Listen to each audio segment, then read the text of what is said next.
दोस्तों नमस्कार, ये है मार्गदर्शन फॉर सिविल सर्विसेज। मैं अनुराग चौधरी। दोस्तों, घटना चक्र सामान्य अध्ययन पूर्वावलोकन श्रृंखला के अंतर्गत इस वीडियो में प्रस्तुत है भारत के भूगोल से संबंधित महत्वपूर्ण प्रश्नों का रिवीजन, जो विभिन्न प्रतियोगी परीक्षाओं के प्रीवियस ईयर्स में पूछे गए हैं। इस वीडियो में हम नकदी फसलों यानी कैश क्रॉप के अंतर्गत कपास और गन्ना से संबंधित सभी महत्वपूर्ण प्रश्नों को कवर करेंगे। तो आइए शुरू करते हैं आज का वीडियो। दोस्तों, सबसे पहले कपास के बारे में जान लेते हैं। कपास जो है ये भारत में दूसरी प्रमुख मुद्रादायी फसल है यानी कैश क्रॉप है, जिससे देश के सबसे बड़े सूती वस्त्र उद्योग को कच्चा माल मिलता है। कपास मालवेसी कुल का पौधा है और कपास की विश्व में दो मुख्य प्रजातियां पाई जाती हैं। पहला देशज कपास और दूसरा अमेरिकन कपास। कपास भारत का देशज पौधा है। ऋग्वेद और मनुस्मृति जैसे प्राचीन ग्रंथों में भी इसका उल्लेख मिलता है और भारत विश्व का पहला देश है जहां कपास की संकर किस्म विकसित हुई है, जिसके परिणाम स्वरूप वर्धित उत्पादन प्राप्त होता है। और आप जानते भी हैं, कपास की खेती के लिए काली मिट्टी सर्वाधिक उपयुक्त होती है। पहला प्रश्न है, वह फसल उपोष्ण प्रकृति की है, उसके लिए कठोर पाला हानिकारक है। विकास के लिए उसे कम से कम 210 पाला रहित दिवस और 50 से 100 सेंटीमीटर वर्षा की आवश्यकता पड़ती है। हल्की सुअपवाहित मृदा जिसमें नमी धारण करने की क्षमता है, उसकी खेती के लिए आदर्श रूप से अनुकूल है। ये फसल कौन सी है? तो सही उत्तर ये फसल कपास है। ऑप्शन ए आपका सही उत्तर है। दोस्तों, कपास उपोष्ण जलवायु में खरीफ की फसल है। इसके विकास के लिए 210 पाला रहित दिन, हल्की वर्षा 50 से 100 सेंटीमीटर तथा उच्च तापमान आवश्यक होता है। साथ ही हल्की सुअपवाहित मृदा जिसमें नमी धारण करने की क्षमता है, उसकी खेती के लिए आदर्श रूप से अनुकूल है। अगला प्रश्न है, भारत में निम्नलिखित क्षेत्रों में कौन सा कपास का अधिकतम मात्रा में उत्पादन करता है? ऑप्शन है उत्तरी पश्चिमी भारत और गंगा क्षेत्रीय पश्चिमी बंगाल, उत्तरी पश्चिमी और पश्चिमी भारत, पश्चिमी और दक्षिणी भारत, या फिर उत्तरी भारत के मैदान। तो सही उत्तर ऑप्शन बी हो जाएगा। दोस्तों, आप जान लीजिए, भारत में उत्तर पश्चिमी और पश्चिमी भारत ये कपास का अधिकतम मात्रा में उत्पादन करता है। अगला प्रश्न है बहुत ही महत्वपूर्ण प्रश्न। आप देखिए, भारत का सबसे बड़ा कपास उत्पादक राज्य कौन सा है? तो वर्तमान में भारत का सबसे बड़ा कपास उत्पादक राज्य गुजरात है, दूसरे पर महाराष्ट्र, तीसरे पर तेलंगाना है। तो यहाँ पर सही उत्तर गुजरात हो जाएगा, ऑप्शन बी। अगले प्रश्न पर आते हैं। बहुत ही महत्वपूर्ण प्रश्न है। आप देख सकते हैं, निम्नलिखित में से किन जिलों को कपास की खेती के कारण सफ़ेद सोने का क्षेत्र कहा जाता है? ये एमपीपीसीएस का प्रश्न है, तो याद रखिएगा, खंडवा और खरगोन। एमपी में मध्य प्रदेश में खंडवा खरगोन जिलों को कपास की खेती के कारण सफ़ेद सोने का क्षेत्र कहा जाता है। अगला प्रश्न है, महाराष्ट्र में निम्नलिखित में से कौन सी फसल श्वेत स्वर्ण या व्हाइट गोल्ड के नाम से जानी जाती है? तो सही उत्तर है, महाराष्ट्र में काली मिट्टी का व्यापक विस्तार है, जो कपास की कृषि के लिए सर्वाधिक उपयुक्त मिट्टी मानी जाती है और कपास को महाराष्ट्र में व्हाइट गोल्ड के नाम से जाना जाता है। ऑप्शन सी सही उत्तर हो जाएगा। अगला प्रश्न है, निम्नलिखित कथनों पर विचार कीजिए। पहला कथन है कि भारत कपास के पौधे का आदि निवास है, बिल्कुल सही है। और दूसरा है, विश्व में भारत पहला देश है जहां कपास की संकर किस्म विकसित हुई, जिसके परिणाम स्वरूप वर्धित उत्पादन होता है, तो बिल्कुल सही। दोनों ही कथन आपके सही हैं। ऑप्शन सी आपका सही उत्तर है। कपास भारत का देशज पौधा है। ऋग्वेद और मनुस्मृति जैसे प्राचीन ग्रंथों में इसका उल्लेख मिलता है और साथ ही भारत विश्व का पहला देश है जहां कपास की संकर किस्म विकसित हुई है, जिसके परिणाम स्वरूप वर्धित उत्पादन प्राप्त होता है। अगला प्रश्न है, कपास के रेशे प्राप्त होते हैं? तो सही उत्तर, कपास के रेशे उसके बीज से प्राप्त होते हैं। अगला प्रश्न है, महाराष्ट्र के काली मिट्टी के क्षेत्र में कपास को गन्ने की फसल से प्रतिस्पर्धा का सामना करना पड़ रहा है, इसका कारण क्या है? तो सही उत्तर इसका कारण है सिंचाई सुविधाओं के प्रसार के कारण इस क्षेत्र में गन्ने की फसल अधिक लाभप्रद है। महाराष्ट्र के काली मिट्टी के क्षेत्र में कपास को गन्ने की फसल से प्रतिस्पर्धा का सामना करना पड़ रहा है। इसका मुख्य कारण है कि यह सिंचाई सुविधाओं के प्रसार के कारण गन्ने की कृषि के अनुकूल बन गया है और गन्ने की फसल वहाँ अधिक लाभदायक है। अगला प्रश्न है, भारत में किस राज्य में कपास का औसतन उत्पादन सर्वाधिक है, आपको बताना है। ऑप्शन है पश्चिम बंगाल, बिहार, असम और आंध्र प्रदेश। तो ये महत्वपूर्ण प्रश्न है और आप जान लीजिए कि इसमें सही उत्तर, जब ये प्रश्न पूछा गया था तो उस समय आंध्र प्रदेश था। 410, देखिए 410.6 किलोग्राम प्रति हेक्टेयर। लेकिन 18-19 में देश में औसत उत्पादन 454.43 किलोग्राम, इसमें तमिलनाडु टॉप पर रहा। और 2020-21 में पंजाब में सर्वाधिक उत्पादकता थी। तो ये आंकड़े घटते बढ़ते रहते हैं। अगला प्रश्न है, भारत के किस राज्य में सबसे अधिक सूती मिलें हैं, आपको बताना है। बहुत ही महत्वपूर्ण प्रश्न है। तो आप जान लीजिए महाराष्ट्र में सबसे अधिक सूती मिलें हैं। कपास के बाद आइए गन्ना से संबंधित महत्वपूर्ण तथ्यों और प्रश्नों को देखते हैं। तो गन्ना एक उष्णकटिबंधीय पौधा है, लेकिन उपोष्णकटिबंधीय क्षेत्र में भी गर्म आर्द्र दशाओं के अंतर्गत उत्तरी भारत में ये उगाया जा सकता है। ये ग्रेमिनी कुल का पौधा है और गन्ने की फसल के लिए सामान्यतः 21 से 27 डिग्री सेल्सियस तापमान और 75 से 100 सेंटीमीटर वार्षिक वर्षा की आवश्यकता होती है। और सबसे अधिक गन्ने की खेती के अंतर्गत सबसे अधिक क्षेत्र उत्तर प्रदेश में है, उसके बाद महाराष्ट्र है। और आप जान लीजिए कि गन्ना उत्पादन में उत्तर प्रदेश, महाराष्ट्र, कर्नाटक जो हैं ये प्रमुख अग्रणी राज्य हैं। भारत में गन्ने के प्रजनन का कार्य कोयम्बटूर में किया जा रहा है। कोयम्बटूर में 1912 में गन्ना प्रजनन संस्थान स्थापित किया गया था। और गन्ना जो है बहुत ही महत्वपूर्ण है, इसलिए क्योंकि इससे चीनी उत्पादन होता है, एथेनॉल का उत्पादन होता है और भारत विश्व में चीनी का सबसे बड़ा उपभोक्ता है, जबकि चीन दूसरे स्थान पर है। तो आइए प्रश्नों को देखते हैं। कौन सी एक फसल न्यूनतम जल दक्ष यानी लीस्ट वाटर एफिशिएंट फसल है? गन्ना, सूरजमुखी, बाजरा या अरहर? तो सही उत्तर गन्ना। दोस्तों, न्यूनतम जल दक्ष या लीस्ट वाटर एफिशिएंट फसल गन्ना है, यानी गन्ना उगाने के लिए सर्वाधिक जल की आवश्यकता होती है, जबकि सूरजमुखी, बाजरा और अरहर में कम जल की आवश्यकता होती है। अगला प्रश्न है, भारत के किस राज्य में गन्ने की खेती के अंतर्गत सबसे अधिक भूमि है? तो सही उत्तर उत्तर प्रदेश है। उत्तर प्रदेश पहले स्थान पर और महाराष्ट्र जो है ये अधिक क्षेत्र के मामले में महाराष्ट्र जो है ये दूसरे स्थान पर है। अगला प्रश्न है, भारत की निम्न फसलों में से किस फसल के अंतर्गत उसके शुद्ध सकल कृषि क्षेत्र के सिंचित क्षेत्र का सर्वाधिक प्रतिशत है? गेहूं, चावल, तिलहन या गन्ना?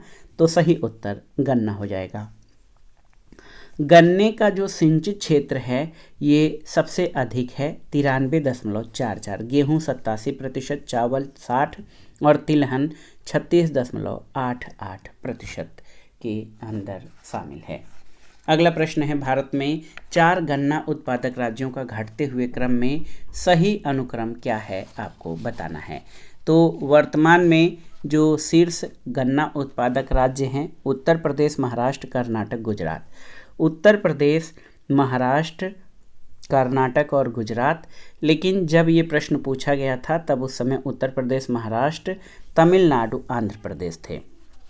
लेकिन वर्तमान में उत्तर प्रदेश, महाराष्ट्र, कर्नाटक और गुजरात इनका सही क्रम है।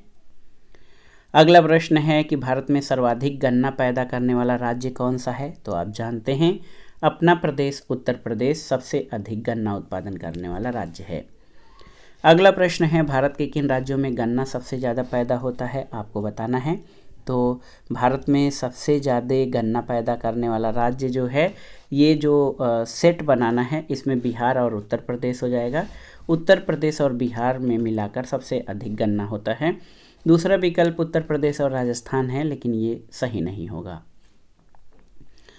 अगला प्रश्न 2013 में ये प्रश्न पूछा गया था, गन्ना उत्पादक राज्यों का सही अवरोही क्रम। तो उत्तर प्रदेश के बाद महाराष्ट्र, फिर कर्नाटक और हरियाणा राज्य थे। लेकिन वर्तमान में उत्तर प्रदेश, महाराष्ट्र, कर्नाटक, गुजरात और तमिलनाडु जो है सही क्रम है। अगला प्रश्न बहुत ही महत्वपूर्ण है। आप देखिए, निम्न कथनों पर विचार कीजिए। 3 कथन हैं आपके यहाँ पर चीनी उत्पादन प्रक्रम में शीरा एक उप उत्पाद है, बिल्कुल सही। और चीनी कारखानों में चीनी मिलों में से निकली हुई खोई भाप बनाने के लिए बॉयलरों में ईंधन के रूप में प्रयुक्त होती है, बिल्कुल सही। और कच्ची सामग्री के रूप में केवल गन्ने से ही चीनी का उत्पादन होता है, ये सही नहीं है। तो 1 और 2 आपके सही हैं। दोस्तों, चीनी का निर्माण मात्र गन्ने से नहीं वरन चुकंदर से भी किया जाता है। ऊपर के दोनों कथन आपके सही हैं, कथन 1 और 2 आपके सही हो जाएंगे।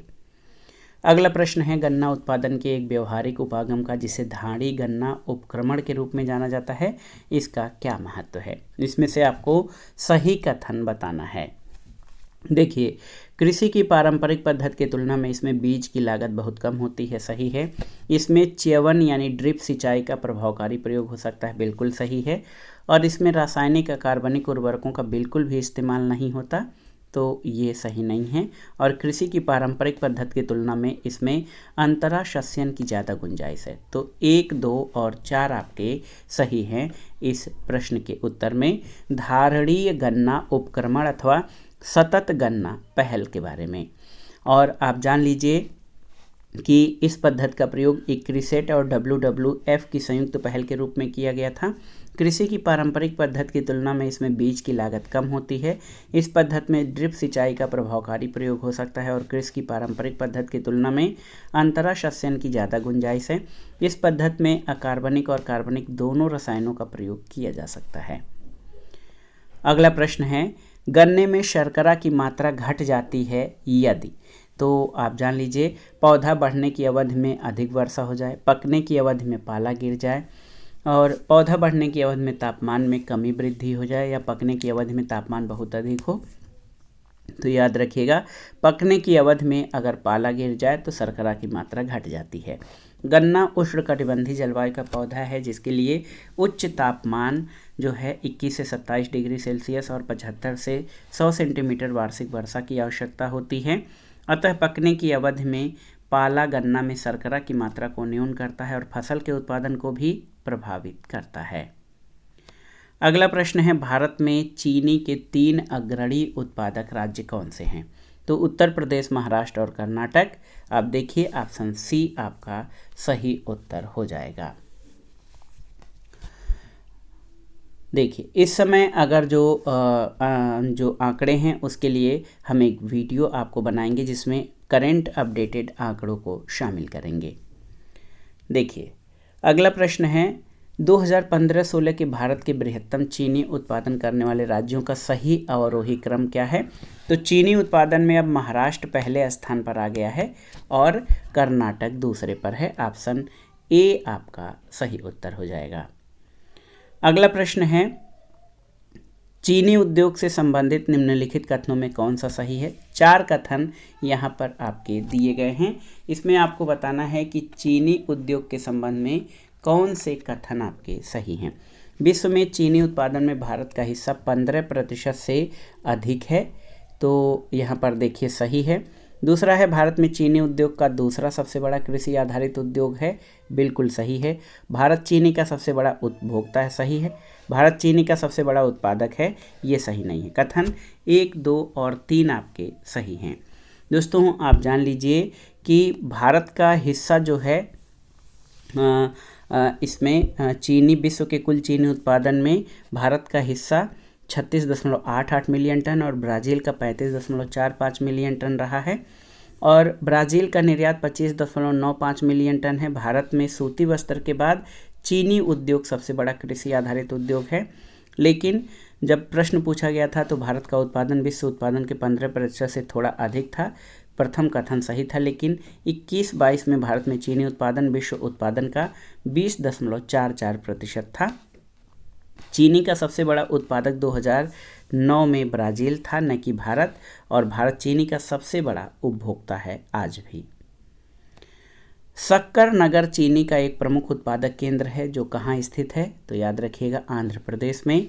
दोस्तों, शक्कर नगर ये आंध्र प्रदेश में था, लेकिन वर्तमान में ये तेलंगाना राज्य का हिस्सा है। अगला प्रश्न है, कौन सा राज्य भारत का शक्कर का प्याला कहलाता है? तो आप जान लीजिए अपना उत्तर प्रदेश, क्योंकि यहाँ गन्ना और चीनी उत्पादन दोनों ही बहुत अधिक मात्रा में किया जाता है।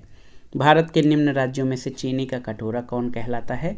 तो आप जान लीजिए, उत्तर प्रदेश चीनी का कटोरा कहा जाता है। ये गन्ने का सबसे बड़ा उत्पादक और चीनी का द्वितीय सबसे बड़ा उत्पादक है। एक और महत्वपूर्ण प्रश्न है, आपसे पूछा गया है कि 1903 में भारतवर्ष की प्रथम चीनी मिल स्थापित की गई थी कहाँ पर?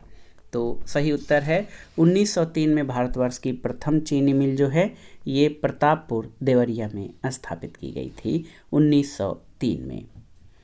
अगला प्रश्न है, किन कारकों ने उत्तरी भारत से दक्षिणी भारत में चीनी उद्योग के स्थानिक स्थानांतरण में सहायता की है?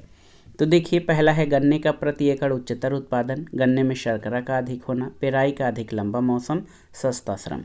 तो 1, 2 और 3 आपके सही हैं, ऑप्शन सी सही उत्तर है।